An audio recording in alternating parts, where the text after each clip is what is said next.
All right.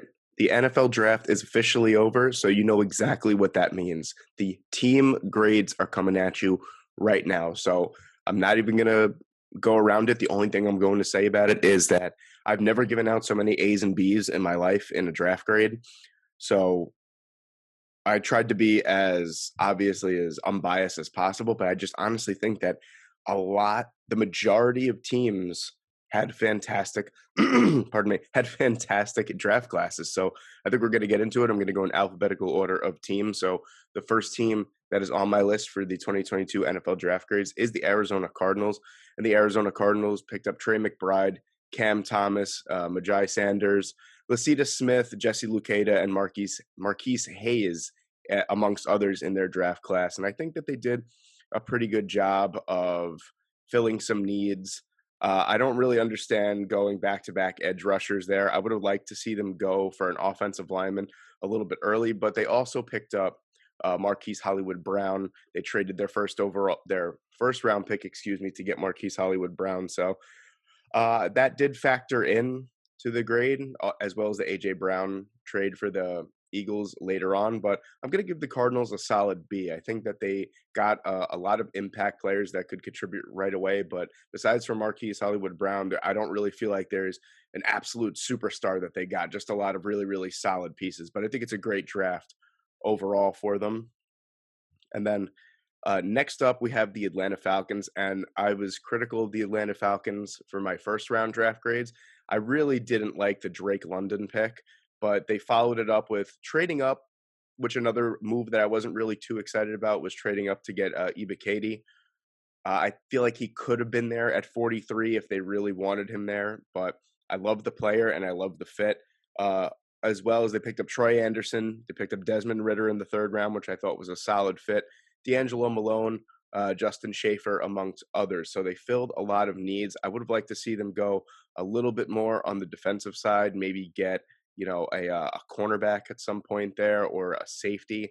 So I think that they had a couple more holes to fill, but I think they did a fantastic job with what they had. The Drake London pick is fine. I love Ibikadi. Troy Anderson in the second round, is a fantastic pickup. He's one of the most athletic players in the entire draft. I definitely gave the Atlanta Falcons an A minus. I think I gave them a C for the first round, but I think they really, really made up for it in day 2 and 3. And then next up, I have the Baltimore Ravens, who right away, I'm just going to say it.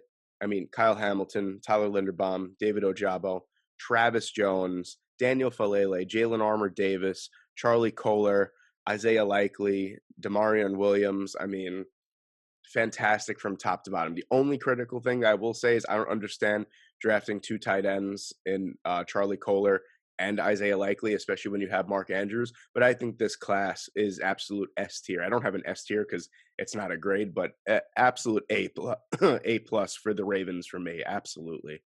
No doubt about that. And then moving on to the next team there, you have the Buffalo Bills, who I think did another very, very solid job here. They traded up a couple spots to get Kier Elam, who is probably number 1 on their board. They took James Cook in the second round. So right away, they took care of their 2 biggest needs with their first 2 picks. Terrell Bernard I believe that Nakobe Dean and Leo Chanel were still on the board by the time that they took Terrell Bernard. So I think that they could have gotten a better linebacker, but I think Bernard has fantastic instincts and he's a great pickup. Either way, they got Khalil Shakur as well. They got the punt god. And they also got Luke Tenuta towards the end. The one thing that brings this draft grade down for me is I would have liked to see them go offensive line earlier, get another piece to protect Josh Allen, because the only offensive lineman they took was Tenuta with the 209th overall pick. But I think that they did a good job. Other than that, I love James Cook and I love Kair Elam. Fills their 2 biggest needs with their first 2 picks. I gave them a B minus.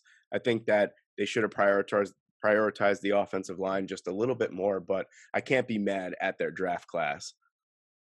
Then you have the Carolina Panthers, who didn't have too many picks, but I think they made the absolute most out of the picks that they did have. They got Ike Ekwonu in the first round, takes care of a huge need. The offensive line still needs pieces, but that's a great piece to start with right there. Then they got Matt Corral in round 3. I believe that they traded up a few spots to get Matt Corral, so I love that move there. They got Brandon Smith, linebacker from Penn State, another great move there. Amari Barno as well. Cade Mays, which was a really nice pickup for me in the 6th round. I thought that was great. And then Kalon Barnes as well, a cornerback from Baylor, who, if you guys remember, ran a blistering 40 time at the combine. So I think that they definitely got better in the most immediate areas. So you think offensive line right away. Cade Mays is listed as a tackle, but he can play guard, and he was really, really good at the guard position at Tennessee. You got Akeem Ekwonu, who's most likely or most definitely going to play tackle, and Matt Corral, who could definitely challenge Sam Darnold and PJ Walker for that starting spot. So I gave them an A, just a solid A. I thought that they made the most out of their, where they have 6 picks. They made the most out of their 6 picks, and I think that they definitely got better. I gave them an A. Moving down to the Chicago Bears. Now, I was a fan of their first 2 picks. I didn't give them a draft grade on day 1 because they didn't have a pick on day 1, but they got Kyler Gordon in round 2 and Jaquan Brisker. So right away, immediately upgrading the secondary tenfold. So I liked those picks, but I wasn't a fan of the fact that they waited until their 3rd pick to get Justin Fields some kind of help with either a lineman or a wide receiver. They waited until pick 71, and they got Velus Jones, who is a good player. I think that was a reach at 71. They like that's a field stretcher there, but there were so many guys that were available at that time that I think could have been more of an immediate impact than Velus Jones. But they also got Braxton Jones. I like Dominique Robinson was a big one for me as well, an edge rusher. Zach Thomas out of San Diego State, a nice offensive line piece there. I think they did a good job. They got Doug Kramer as well in round 6. By the way, I keep looking at my phone because I have all the picks on here. I can't remember all the picks off the top of my head, but I think that they did a solid job. I just would have liked to see them go and help Justin Fields with one of those first 2 picks. So I gave the Bears a B- here. And then moving on to the Cincinnati Bengals, who I feel like we're just in a position where, the offensive line is already 200 times better than it was going into the 2021 season. They definitely needed some secondary help because you can't go into this season with Eli Apple as one of your starting corners. So in the first round, they took Dax Hill. I thought that was a really, really good pick. I think I gave it a B+ or a B. A safety who could also play in the slot, so the versatility is nice. Then they got Cam Taylor-Britt, a guy who I mocked to the Bengals a bunch of times. I thought that was a really, really nice fit there. Zach Carter, Cordell Volson as well, Tyson Anderson, and Jeffrey Gunter. So they definitely I don't want to say, maybe besides for Dax Hill, that there aren't that many like real impact players from day one that the Bengals got, but they got super solid role pieces and they just got better depth wise. So I gave the Bengals a solid B. And then moving on to our next team on the list, which is the Cleveland Cleveland Browns. And the Cleveland Browns made probably the most out of the fact that I think they only had like 4 picks left. Martin Emerson was, I think, a surprise pick with their first pick at number 68. I thought they definitely would have went wide receiver there. Then they got Alex Wright with their next pick, defensive end from University of Alabama, Birmingham. I thought that was a little bit of a reach. I mean, he's got great intangibles. He's like 6'7", like 280 pounds. He's definitely a beast off the edge, but very raw. I thought that was a little bit of a reach. David Bell at number 99, I thought was a great pick, great value there. A guy, a typical possession receiver who's going to fit really. He really reminds me of like a Jarvis Landry, and Jarvis Landry was good in Cleveland. So if he could replicate what Jarvis Landry did, I think that would be a fine pickup. And then getting Perion Winfrey in round 4 was a phenomenal job by them. I think he fills a massive need on the defensive line. Jerome Ford and Cade York, 2 guys. Well, I mean, obviously Cade York is going to go in there and be the starter because they have no kickers of any face value on their roster right now. And if you draft a kicker, he better be the starter. So Cade York, you get a starting kicker right there. We saw last year when a team drafts a kicker how impactful they could be. You think of Evan McPherson. Jerome Ford, I love. Mike Woods is another great pick there. And then Isaiah Thomas in round 7 definitely has a shot to make the roster there. I thought that was a great job by the Cleveland Browns to make the most of what they had. I gave them an A-. I really like what they did there, and especially they did a good job of surrounding Deshaun Watson with a couple good, talented pieces in Jerome Ford and David Bell. So I like what they did. especially without a first round pick as well.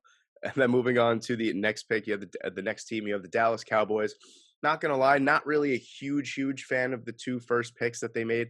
I like Tyler Smith. I think he's very versatile, but he's very raw. I don't know if you could just throw him in there on week one to play left tackle. I think it's going to take some time. Eventually, I think he'll be an absolutely fine player, but to take him in the first round with a couple other guys that were on the board that were more polished was a little questionable for me.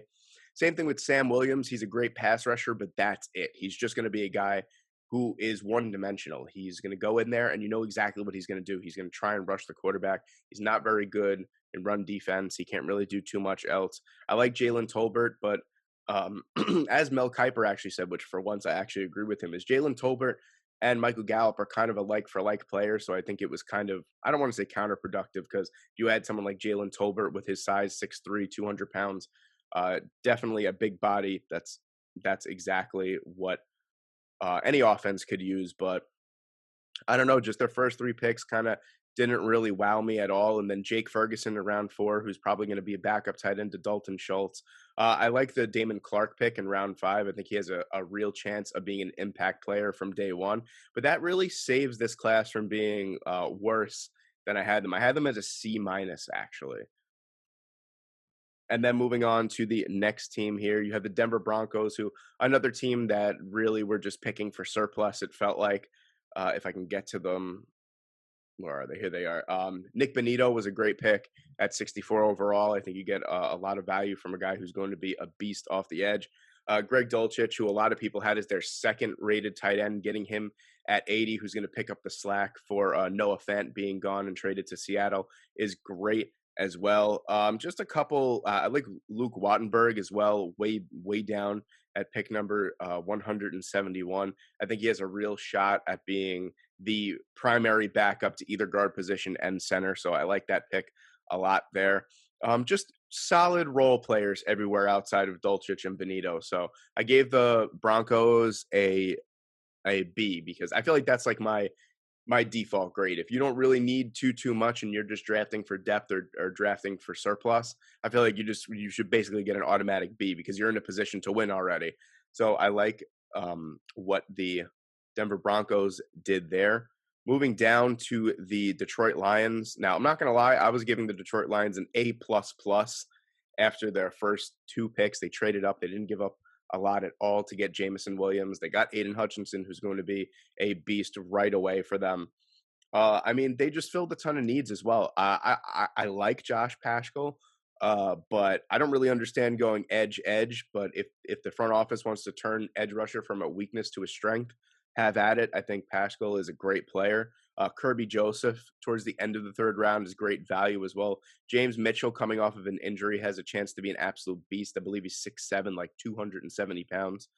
Malcolm Rodriguez could be a role player and a solid special teamer as well. James Houston is the first draft pick from Jackson State with Coach Prime. I just think, and Chase Lucas towards the end of the draft in the 7th round is another great pickup. I give the Detroit Lions an A. I think that the pieces of business that they did, especially with the Vikings trading up to get back into round 1 or further up in round 1 to get Jamison Williams, is a franchise-altering move. And I think that they made a lot of really good picks along the way as well. And then moving on to the Green Bay Packers, who I'm not going to lie, I believe I gave them a C after the first day, only because I know that a lot of people are like, oh, best player scenario with the top wide receivers gone. But I really wanted to see them get either George Pickens or Christian Watkins here. They wound up with Watson, I'm sorry. They round up with Christian Watson anyway. They did have to trade up, and they give up 2 of their 2nd round picks to move up to number 34 to get him. So it definitely, they definitely paid the price for it. But I love the fact that they still got him. Sean Ryan is a great pickup there on the offensive line. Romeo Doubs is a really underrated pick in round 4. I said in team mock drafts that I did that Romeo Doubs reminds me of like a diet version of Deebo Samuel. Like I feel like he is a type of explosive. He's not Deebo Samuel, but he's an explosive type player like Debo. So I think that's great there. Getting Kingsley Inigbare at pick number 179 was fantastic as well. And then my favorite pick, honestly, from here is getting Rasheed Walker in round 7 towards the end of the draft. A guy that a lot of people had mocked in like the 3rd and 4th round, fell all the way to 7, and the Packers didn't hesitate to pick him up and get more offensive line help. So I'm not going to lie, I was very sour on them after the first day, but then seeing what they did in day 2 and 3, I gave them an A minus. I think that the Green Bay Packers definitely got better. Romeo Doubs and Christian Watson are two guys that Aaron Rodgers could potentially love. So I'm all about it after day 1. The Houston Texans, another team that got exponentially better. They did fantastic pieces of business. In day 2 was great for them. I think day 1 was good. I love Derek Stingley. I love Kenyon Green. Where they got selected, I'm not really a huge fan of. I think that I said in my last video that I think that Ahmad Gardner was the best cornerback, and he was the first. He was the guy there, so I would have taken him over Derek Stingley. And then Kenyon Green fills a big need. He's a guard who could also kick out and play tackle. I love Jalen Petrie. I think that's a fantastic move for the secondary.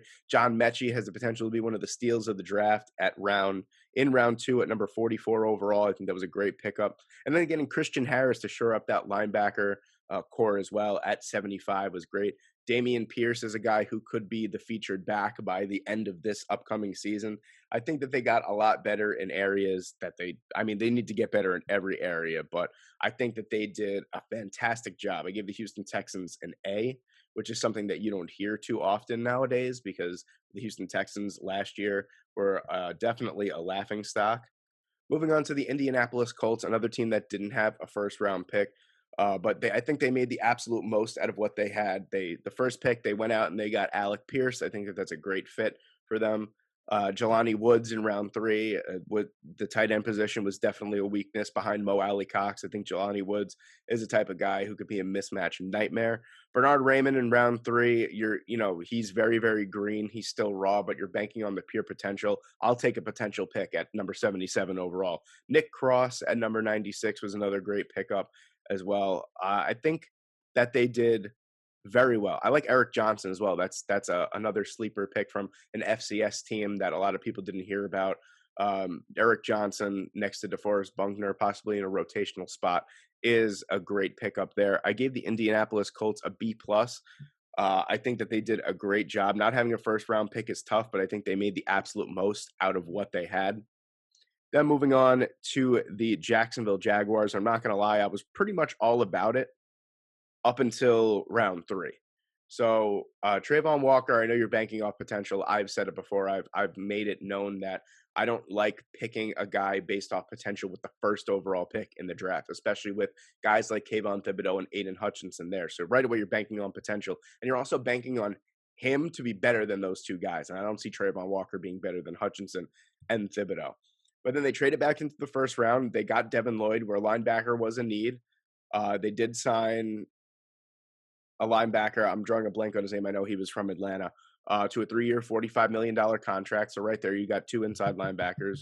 Right there, beautiful. They got Luke Fortner, who could have been a reach in the first pick in round 3, but he's definitely going to be the favorite to be the center for the future for the Jacksonville Jaguars. So I was a fan of that. And then they got Chad Muma, and this is a pick where I don't get. I love the player. I hate the pick.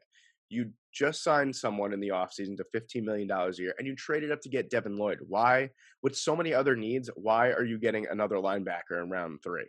And then Snoop Connor, a running back as well, when you drafted Travis Etienne and you still have James Robinson on your team. I just don't get it. I like Grant Calcaterra. I will say that. I think that was a solid pick as well, but I don't know. That the Chad Muma pick just didn't really make too much sense to me.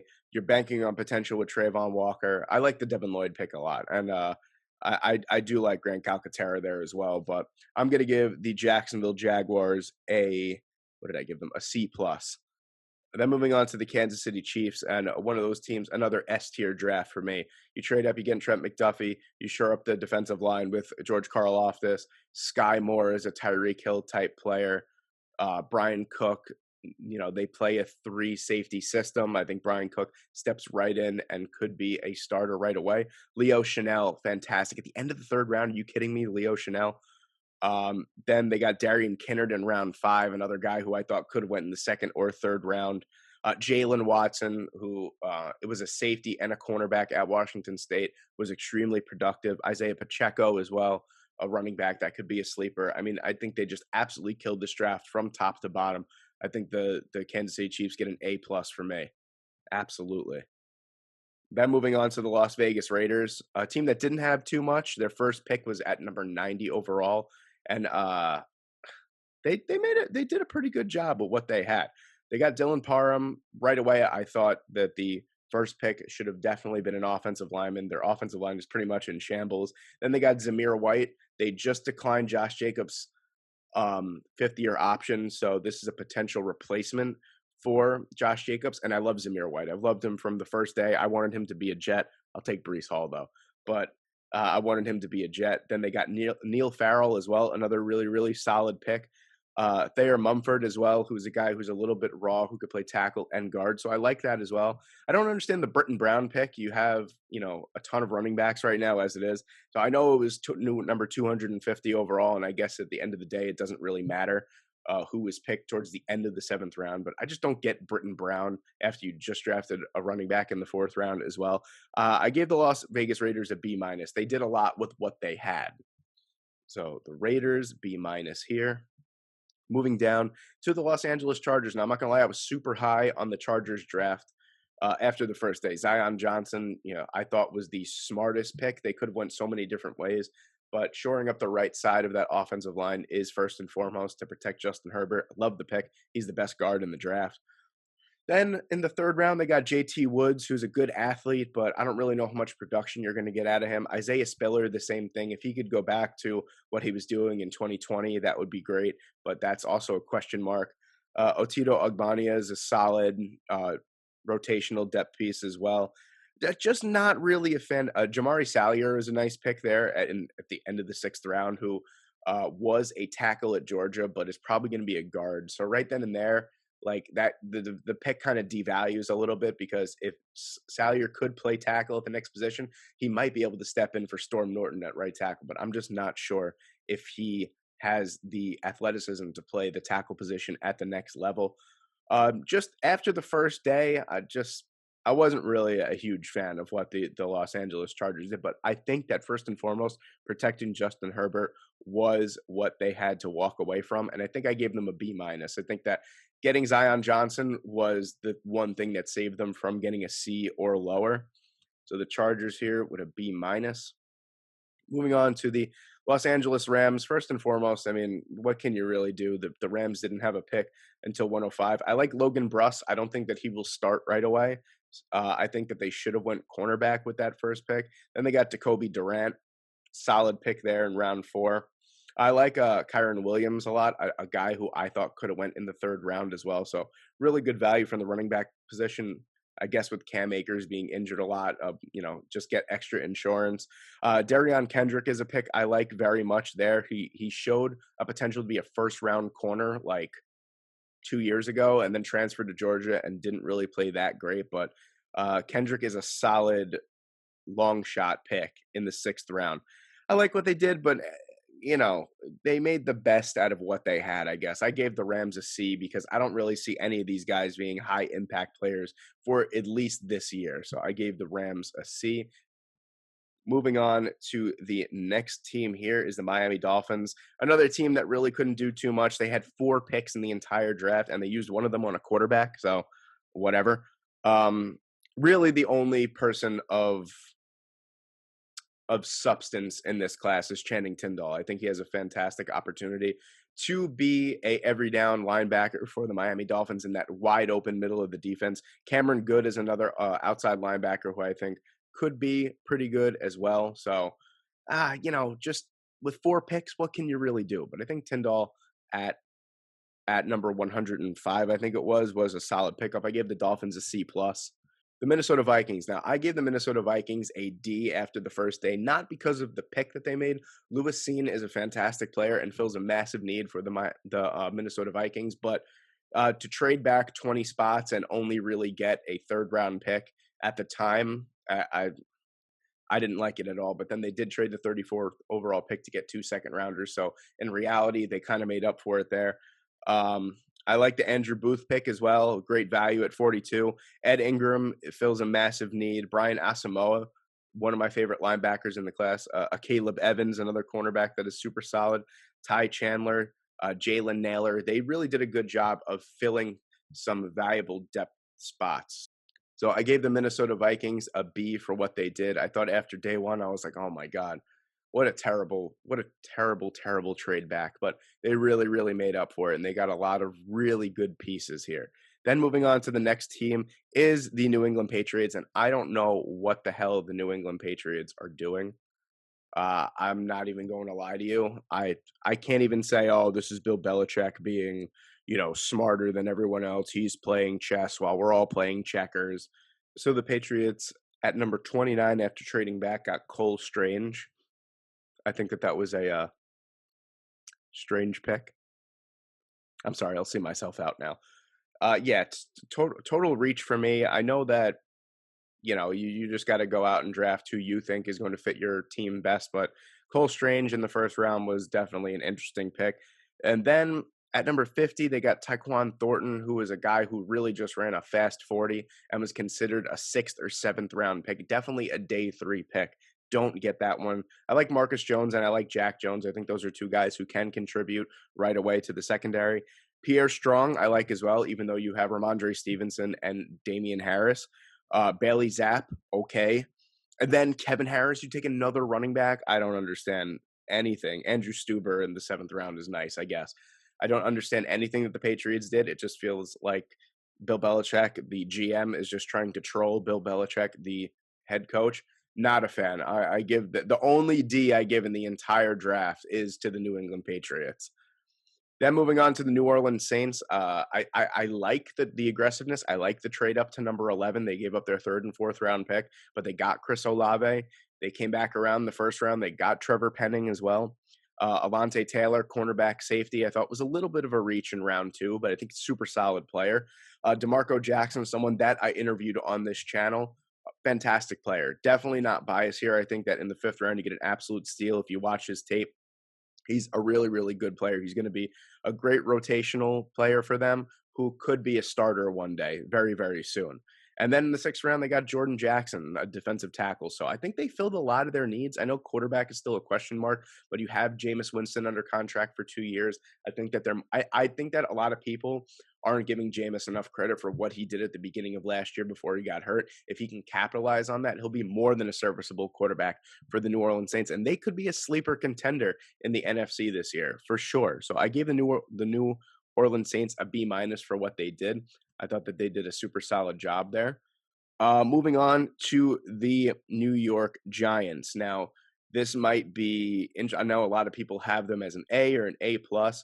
I had them at a B++, though, just like a smidge under an A. And the reason why is because love Kayvon, love Evan Neal. If the draft stopped right there, they would have got an A+, because those are 2 of their biggest positions of need, and they got arguably the cream of the crop from both positions. But then you look and you got Wan'Dale Robinson, who's a great pick, and he fits the Giants' offense and what Brian Daboll is going to try and do very, very well. At number 43, don't really know if that was the pick to make. Cordell Flott as well, another guy who's super, super lanky and skinny for a secondary player. Don't know if he has the strength to be an outside or inside cornerback at the next level. Dane Belton is a good pick. I like Daniel Bellinger as well. Micah McFadden was a really, really solid pick in the 5th round. DJ Davidson as well. Darian Beavers in round 6 with their last pick. I mean, Darian Beavers, a guy who a lot of people thought was going to be a 2nd round pick in round 6. Great value. But I just think that a couple of the picks that they made were a little bit questionable and banking more off potential than anything. Joshua Ezeudu, another guy, a guard who there's probably a couple of guys on the board that were a little bit ranked higher than him. So I think that those 3 picks of Robinson, Ezeudu, and Flott are 3 picks that I'm kind of question marks. And you don't want question mark picks in round 2 and 3. Rounds 4, 5, 6, 7, that's fine. But 2 and 3, especially with what the Giants have to do in the offseason to get back to being contenders, I was a little bit thrown off by that. But, I mean, just based off the first 2 picks, it's an A-, B++ for me, absolutely. So I'm actually going to put them in the A category, but It's really like super close. It's closer to a B plus plus. And then you got my New York Jets. Here we go. We're gonna say, oh my God, this guy is a homer. But I mean, look at what the Jets did, and tell me it's not an A plus. Sauce Gardner, Garrett Wilson, Jermaine Johnson. They got Jermaine Johnson at the back end of the first round. Absolutely outstanding. I would have liked a linebacker, I will say, at pick number 36, but I love Breece Hall. I love what Joe Douglas is trying to do for Zach Wilson. He saw a lot of potential in Michael Carter last year. Get him another young running back that can be a perfect complement, and that's exactly what Breece Hall is. Jeremy Ruckert, the hometown kid from Long Island, New York, I thought was a great pick as well. I didn't really understand it that much because you just signed 2 tight ends in the offseason, but I do love the potential that he brings. He'll probably be more of a blocking tight end for the first couple of years, and then we get to see his exquisite hands that he possesses. I mean, if you want to see a highlight reel of one-handed catches, look at Jeremy Ruckert at Ohio State. And then Max Mitchell in the 4th round, another tackle who could play guard as well. Fantastic piece there. And then Michael Clemens, who was a guy I didn't even really consider in the 4th round for the Jets. Another defensive end who could serve as a rotational piece. He was super productive at Texas A&M. I thought it was an absolute A plus. The Jets definitely got better and way more talented in this draft, and that's what you need to do in the NFL draft. Then you got the Philadelphia Eagles, Jordan Davis, Cam Jurgens, Nakobe Dean in the 3rd round, Kyron Johnson. Fantastic. I loved it. I love what they did. They added A.J. Brown to that as well.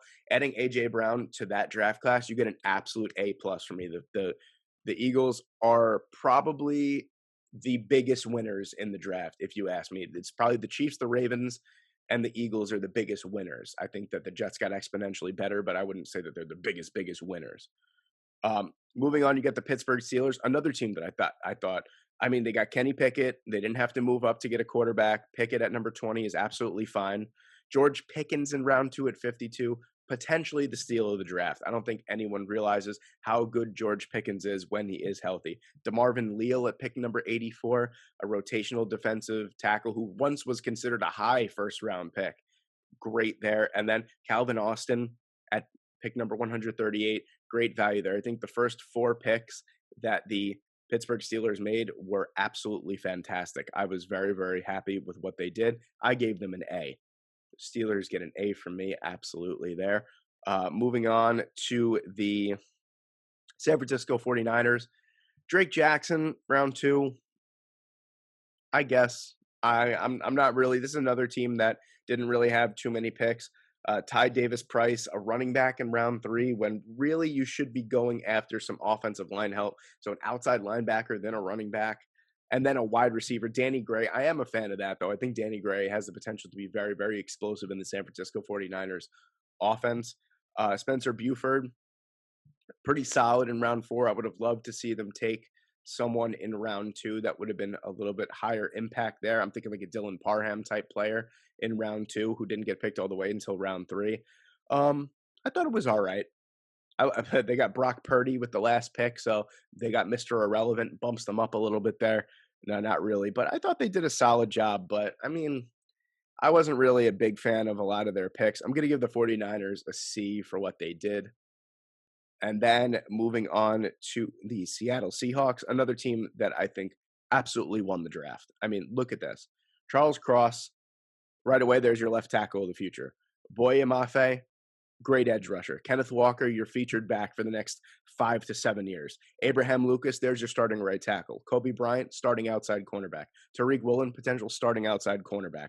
Tyreek Smith, potential rotational edge rusher. Bo Melton, a gadget player. I mean, top to bottom, fantastic by the Seattle Seahawks. I loved everything they did. They got an A+. Oh, that's not what I wanted to do. Then moving on to the Tampa Bay Buccaneers, their first pick, they traded back. They got more assets. The first pick, they got Logan Hall, a guy who can play he's a defensive end of a 3-4, which is exactly what the Tampa Bay Buccaneers need. I love that pick there. Maybe a little bit high, but if that's your top player on the board, you go for it. Luke Godecki at round 2 fills a big need at that guard position. Rashad White, great player there. I love that to be a backup to Leonard Fournette. Cade Otton, a potential Rob Gronkowski replacement. Jake Camarada, punter of the future. And then Zion McCollum, great pick, sleeper pick in round 5. Sam Houston State kind of fell under the radar, was kind of thought of as a late second, third round pick at one point, falls into the 5th round, and they got him. I like what the Tampa Bay Buccaneers did. I think that they got better for what they had. I gave them a B plus. Then moving on to our second to last team, the Tennessee Titans. You got Treylon Burks with the 18th overall pick after they traded A.J. Brown. I like Roger McCreary in round 2, an SEC battle-tested cornerback. Nicholas Petit-Frere, I love that pick in round 3. A guy who kind of got forklifted a lot in college, but he had some footwork problems, but he is a strong tackle, and I think that his hand placement and footwork can be changed with NFL-level coaching. Malik Willis, probably the biggest loser of the draft is Malik Willis. And I don't mean that as like he's a loser. I love Malik Willis, the player, but considered a high first round pick. A lot of people in their mock drafts had him going number 2 overall to the Detroit Lions, and he fell all the way to number 86. I think there's real potential in Tennessee for Malik Willis. I think that that's a pick we're going to look back in a couple of years and say, wow, this could I'm not going to say he's Russell Wilson, but it could be a Russell Wilson-esque type pick where we're like, wow, this guy fell all the way to the 3rd round. Now look at what he's doing. I love Kyle Phillips in round 5 as well. Chance Campbell is a super solid pick in round 6. I think the Tennessee Titans did a very, very good job for what they had, but they did get rid of A.J. Brown. I'm going to give them a B plus. Yep, go there. And then last but not least, we have the Washington Commanders, who at number 16 overall took Jahan Dotson. They took Fidarian Mathis in round 2. I thought that was a little bit of a reach. And also, that's not a 3-down player. And especially with that loaded defensive line, I don't really know how much you want to get a space eater as opposed to someone who's going to be more of a rusher from the inside, from the interior. Brian Robinson, solid pick. Didn't really know if I would have taken him at number 98, but nice compliment to Antonio Gibson. Percy Butler is a solid pick. And then you got in round 5, you have someone that could potentially be your franchise quarterback of the future in Sam Howell. I love that pick there. Cole Turner is a solid pick there for the tight end position because you can't really rely on Logan Thomas. He gets injured a lot. Chris Paul has starter potential at number 230 overall. I thought it was a very, very interesting draft for the Washington Commanders. I liked some of the picks they made. I didn't like some of the picks they made, but in reality, I think that they got better and they got deeper as a team. So I gave the Washington Commanders a B minus for their picks. And there you have it, ladies and gentlemen. There is my 2022 NFL Draft team grades. Let me know what you guys think in the comment section below. Let me know if you're happy with your team's draft class. As you guys know, I'm very adamant and I love what the New York Jets did. Let me know in the comment section below. Please like the video. Please comment what you guys think and stay tuned for sometime this week, my way too early 2023 NFL draft. Thank you guys so much for watching today. I hope you have a great day and I'll see you in the next one. Thank you.